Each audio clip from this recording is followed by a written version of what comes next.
banyak polisi yang ingin berusaha jujur. Jujur aja dari hati saya, polisi itu cukup baik sebenarnya. Tapi dirusakin sendiri dengan orang. Kasihan kan? Generasi penerus masih banyak. Jujur pasti orang tuanya, istrinya pasti ingin mereka itu jujur. Bapak Kapolri masih cinta sama polisi. Ketemu nenek-nenek ini, kita bongkar bola panas ini. Ya Pak, kemarin itu nggak sampai ke TKP Pak. Katanya kita ditelanjangin Bu. Kenapa takut? Kan nggak semua polisi nakal.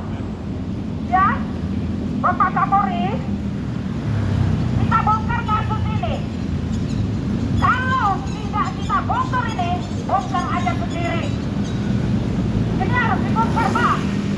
Karena ketahuan satu, sampai pemalsuan tanda tangan polisi gimana pengguna jalan. Kita laporkan pencurian sampai diculik.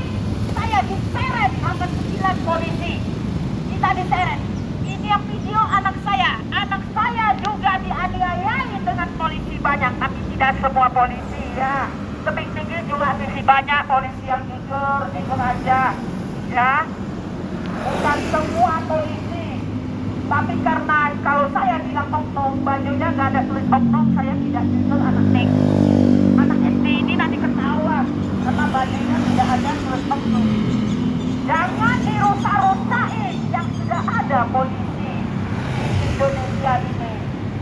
Ya, kalau saya jujur aja deh, yang muda-muda ini pasti ingin jujur, pasti ingin punya tanggung jawab. Jangan perintah pimpinan. Kok pimpinan kita nggak ada salah? Kita seperti ini.